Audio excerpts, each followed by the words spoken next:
أعوذ بالله من الشيطان الرجيم.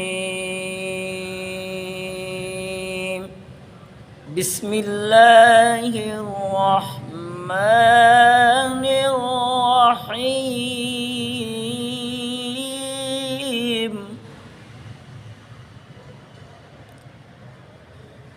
فلا اقتحم العقبة وما